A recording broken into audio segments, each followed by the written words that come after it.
araw, akala ko masaya. Parang bagong simula at walang problema.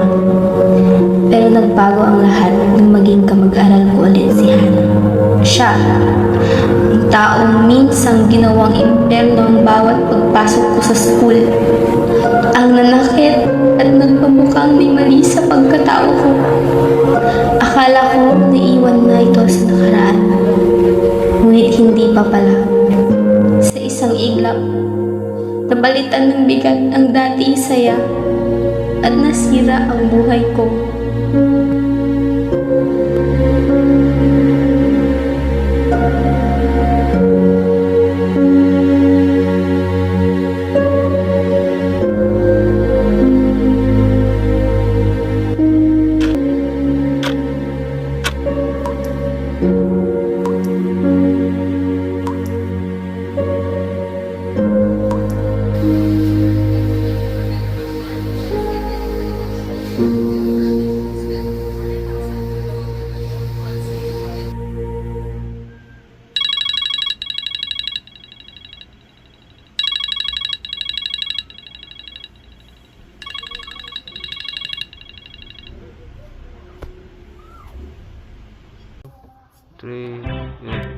Isang araw, nagmamaneho sa Cubao.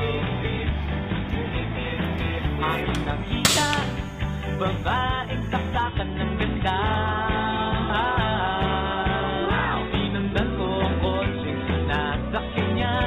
Hindi ko nakita may pumarating pala. Hindi ko naiwasan, kami bigla nagkabanggaan.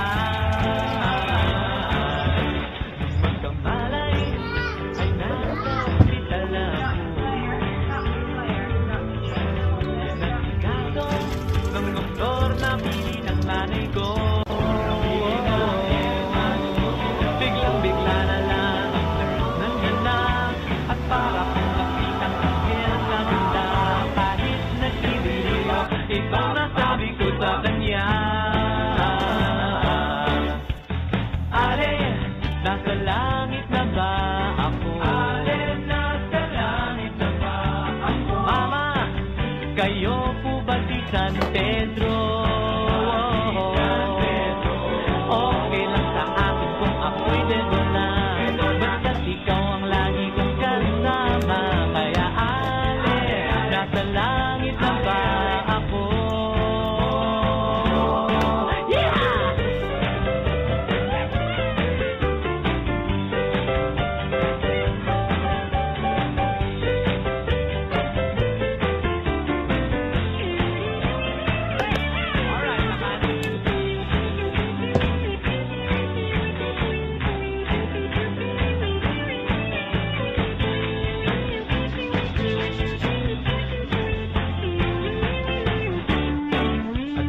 Pasko, niyaya ko na siyang pakasal. Inabihan niya at nasabi may asawa na siya. Dinamdam ko masyadong sinabi niya. Hindi ko nakita hagdan sunod na ako ay nahulog. Netong ulo ko'y napunto.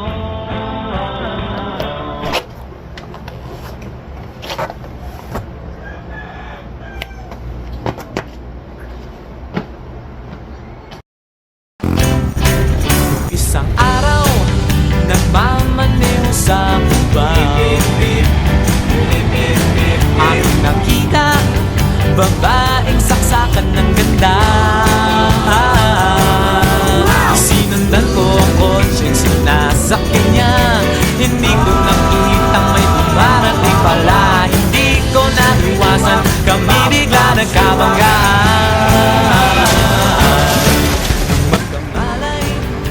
Nasa ospital na ako. Nasikaso ng doktor na pili ng nanay ko. Biglang-bigla na lang ang nurse nandiyan na. At para kong nakita ang sa ganda.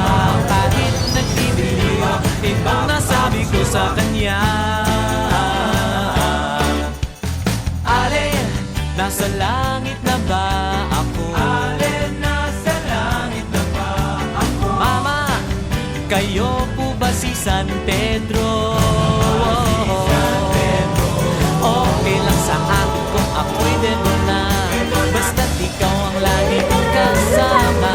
Kaya ale, nasa langit na ba ako?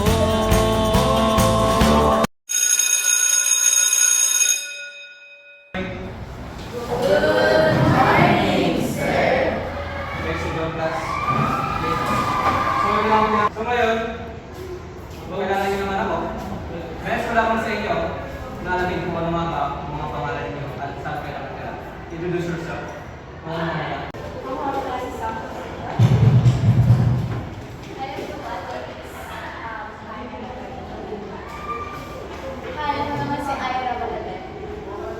Okay, next.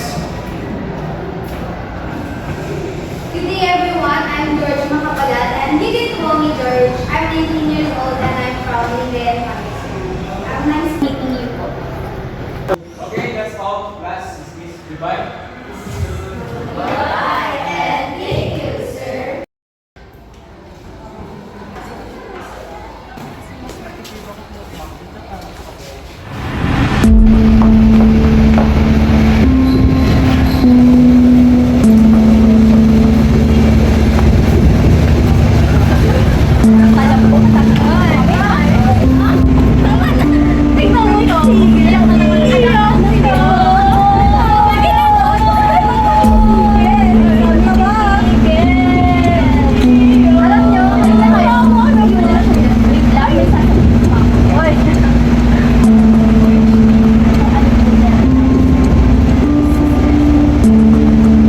Habang walang tatay na nagtatanggol sa'yo, gagawin niya ang impyerno ang buhay mo.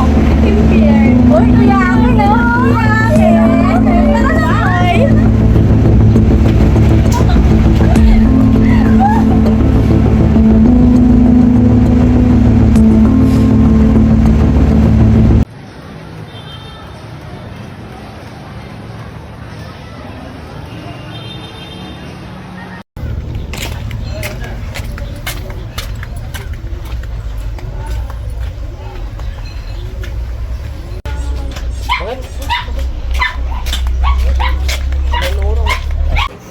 Anong oras ka? Late na naman si George umuwi. Wala, napapadalas na lang yan ah. Anong oras ko? Pasyado 10:00 na. Baka na-traffic na. Oh, Oh! Buti umuwi ka pa! Ano ng oras oh? Ano bang tako nyo? Ay, sus ka! Kinakausap ka pa eh!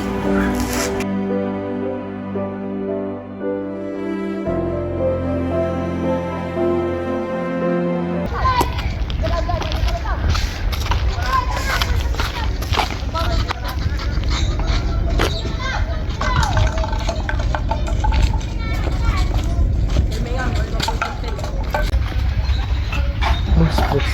Pwede magtanong. Ano yan? Dito po ba nakatira si Lorraine Macapagal? Lorraine Macapagal? Oo. Yan, diretso lang yan dyan. Tapos yung bahay dyan sa may kanan, nung may dilaw na pintura. Salamat, boss. Diretso lang dyan. Salamat.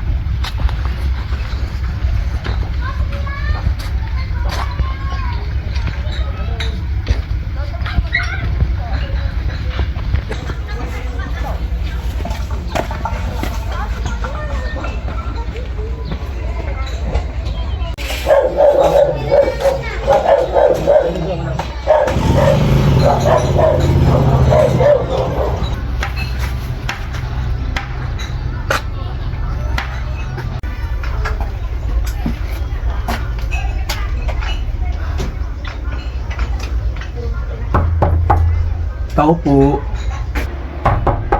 Tao po. Tao po. ano naman ba yan? Tao po.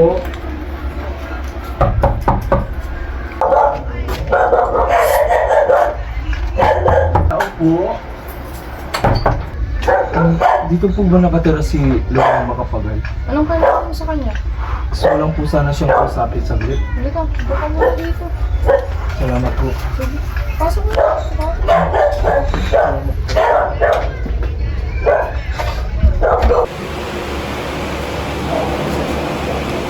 naghahanap lang sa'yo dito. Gusto ko lang makausap. Okay, wait lang. Ayusin ko lang.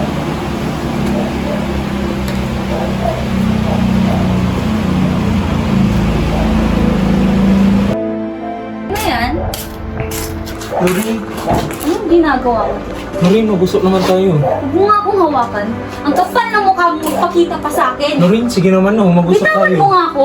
Wala na tayong dapat pag-usapan pa. Lorraine, huwag mo naman ako pagtulakan ng Bitawan gato, mo Lorraine. ako. Ano ba? Sige naman na, Lorraine, magusok tayo. Nasasaktan si Lorraine! Kapal mo, para itulak ako! Gago, sino ka ba? Bakit di mo tanongin si Lorraine kung sino ako?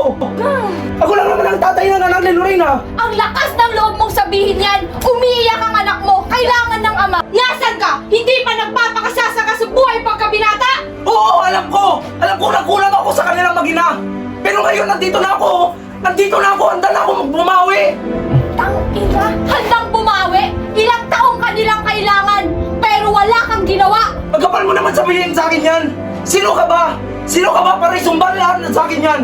Ako ang tumayong ama ni George!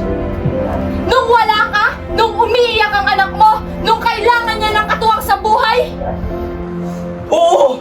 Oo, alam ko! Alam kong di ako naging handa! Di ako naging handa kung nabuntis ko siya! hindi naging handa. Ako rin naman, Terence, ah. Hindi rin ako handa. Pero nangako ka sa akin. Sabi mo, paninindigan mo ko. Sabi mo, mamahalin mo kami nung magiging anak natin. Pero anong ginawa mo? Iniwan mo lang ako mag-isa. Oo! Oo, alam ko! Alam kong iniwan ko kayo! Di ako naging handa nung nabuntis kita! Pero nagsisi ako! Nagsisi ako sa lahat ng nagawa ko! Inayos ko sarili ko! Naghanap ako ng trabaho! Ano ba ba kulang? Ano ba ba kulang? Pera ba? Pera? Pera? Hindi namin kailangan ng pera mo. Ano ba yan ang ingay? Umalis ka na. Anak! Ang mali yan. Anak! Umalis ka na. Wow, sino siya? Ako ang tatay mo, anak! Wala to na. Kung mo ko tawaging anak. Ilang taon kitang hinintay. Itagal kong hinintay. Kailanman hindi ko naramdaman pagmamahal ng isang ama. Ngayon magpapakita ka sa akin. George, please. Tama naman, hindi mo na naman ako maintindihan eh. Nak, please, huwag na natin ito pag-usapan. Please. Hindi ko kailanman kailangan pakinggan kayo. Sinungaling kayo sa akin! Sorry, George! Tingnan mo yung ginawa mo! Lumayas ka na! Lumayas ka na! Umalis ka na!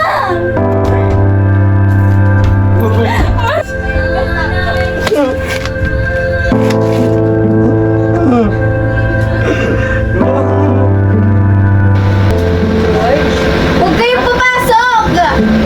George, mag-usap naman tayo, George. George, Ayoko! Huwag niyo akong kakausapin! George. George, makinig ka naman sa amin. Paano ko kayo papakinggan kung mamuhay ko nagsinungaling kayo? George, sorry na. Papaliwanag ni Mama lahat. Anong ipapaliwanag niyo? Alam niyo ba na buong sa school tulak nila ako. Bukod siya nila ako. Dalawa daw ang nanay ko. Hinahanap nila kung nasa ng ama ko. Nandun ba kayo para protektahan ako? Hindi ba wala? Pasensya ka na, anak. Hindi ka namin naprotektahan sa mga panahon na kailangan. George, akala ko nilihim ko sa iyo lahat. Mapoprotektahan kita. Pero nagkamali ako. Ano ba kasi doon ang nangyari? Bakit dalawa kami at wala ang tatay ko? Masaya ang pagsasama namin para bang kami ang magkakampi sa lahat ng bagay. At ang pagsasama na iyon ay naging isang relasyon. Noong una, ipinapakita ng papa mo na mahal niya ako. Madaming mga pangako at matatamis na salita ang binitawan niya. Ang pamamahalan namin ay tumagal ng 1 taon. Yun ay puno ng saya, dahilan kung bakit mas minahal ko pa ang papa mo na dumating na sa puntong nakikita ko na siya bilang isang mabuting ama na magiging anak namin. Ang galing para silang pamilya. Kaya nga. Kit nga lang. Teka, gusto mo ba gumawa tayo na pamilya? Siyempre, pero sa tamang para. Ano pa ba ngayon? Grabe naman, sobrang aga. Sorry. Pero alam mo, napag-isip ko, Ano? kawag tayo lang kapag anak. Gusto ko babae. Babae? Bakit? Kasi sabi-sabi nila kapag babae, malapit sa tatay mo. Oo, din. Tama. Oo nga. Kailan ba gusto mo maging anak? Depende. Puro dalawa lang. Oo, ako din siya lang. Kaya, Kit nga. tama ako kapag tayo nagkanak. Hindi ko pa iyo. Aalagaan ko kayo araw-araw. Baka iwan mo lang ako. Ba't naman? Kung ayaw mo maniwala, sige, patunayan ko na lang. Okay. Sa pagkakaakala kong iyon, naging dahilan ito ng pagbigay ko sa kanya ng lahat. Kasama ng sarili ko. Hanggang sa nagbunga ito, ikaw yan anak. Masaya ako nang nalaman ko na meron akong tinatanong. Ngunit hindi ko inaakalang ipagtatapuyan ako ng papa mo. Iniwan niya ako. Kasabay ng mga salitang matatamis na sinabi niya, ay bigla na lang siyang nawala na parang bula. Hindi ko matanggap ang mga nangyari. Kung kaya't ilang beses kong sinubukan na ipanagdag ka. Hanggang sa naisipan ko magpakamatay na lang.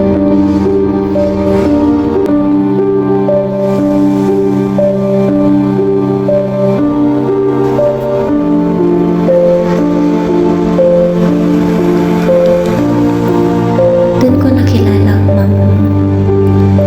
Siya ang dahilan kung bakit nandito tayo. Siya ang pumigil sa akin at nagtulak sa akin na ipagpatuloy ang lahat.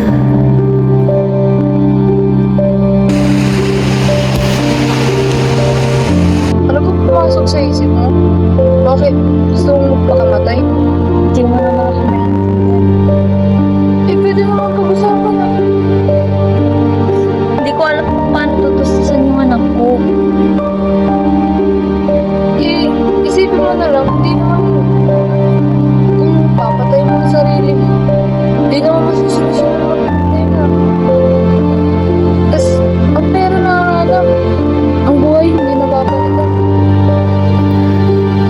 Hanggang sa lagi na siyang pumupunta sa bahay para siguraduhin okay lang ako hanggang sa manganak ako at katulong ko sa pagpapalaki niya.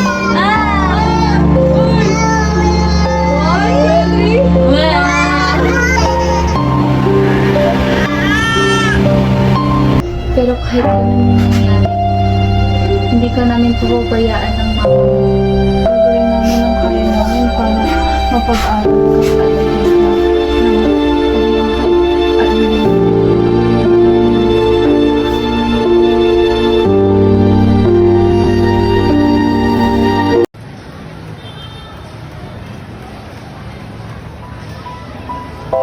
Kanina ka pilimin mo na namin. Kanina ko pa napapansin parang tulala ka. Okay ka lang ba? Pakiramdam mo kasi hindi ako kompleto eh.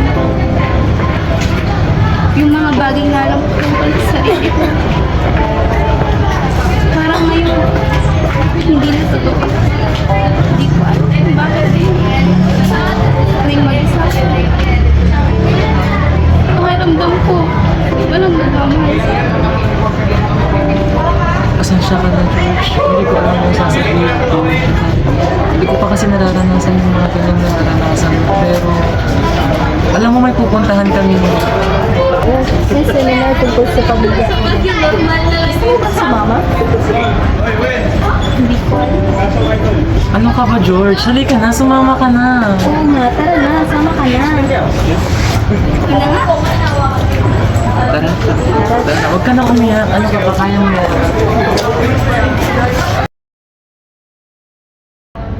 Ang pamilya ay hindi nasusukat sa pangilan ng nanay o tatay mo. Nasusukat ito kung gaano kayo nagmamahalan. Hindi mali ang maging iba. Ang mali ay ang mangusga ka ng iba dahil naiiba na sa inyo.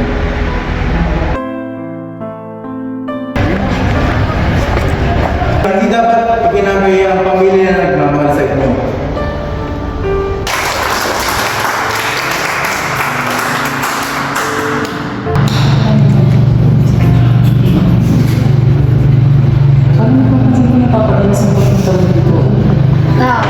Haramdam ko kasi, dito na ako nakakasya.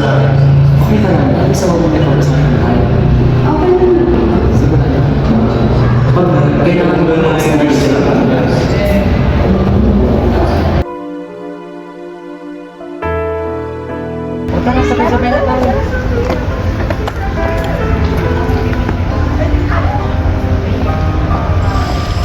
Hindi kailangan itago kung sino ka. At lalo-lalo na, hindi niyo kailangan ikahiyakan ng pamilya. Sino ito ngayon na gustong magbahagi ng kanyang kwento?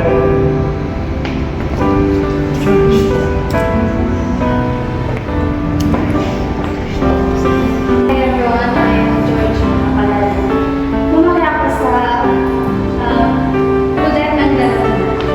And pinaniwala ko ng mga tao na may mali sa akin kasi anak ako ng mga buong buhay ko, naghahanap ako ng pagmamahal ng isang ama, pero hindi binibigay sa akin kasi hindi ako lumaki na kasama yung kapit. Yun lang ang pagsalamat.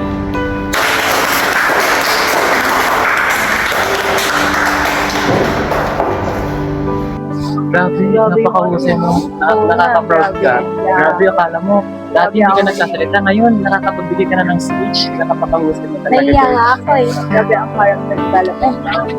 Sir George. Ano kayo, George? Siguro bubulihin mo na naman siya, no? Tawag mo talaga ako ng principal. Wait lang. Nandito po kami para hindi namin alam kung gano'n masakit na ginawa namin sa'yo. Ganun lang pala yung dadaanin. Sorry, George. Hindi nga namin kalimutan na ginawa mo. Pero alam ko na nagbabago ka. Sorry talaga, George. Ngunit sinong mag-aakala na ang batang tila pinagkaitan ng kapalaran sa kanyang mga napagdaanang pangungutya, nakatanggap ng masasakit na salita at naduro-duro dahil sa estado ng kanyang buhay, ay isa na ngayong mabuting ehemplo ng kababaihan. Siya na ngayon ay boses ng karamihan at mga taong may pinagdadaanan. Dahil sa hindi pantay na pagtingin sa pamilyang binubuo ng mga babae, naranasan ko ang ganong bagay, ngunit sa bandang huli, gaya nga ng sabi ng aking mga nanay, hindi nasusukat sa kasarian ang tunay na tapang dahil kadalasan, babae pa ang mas may paninindigan.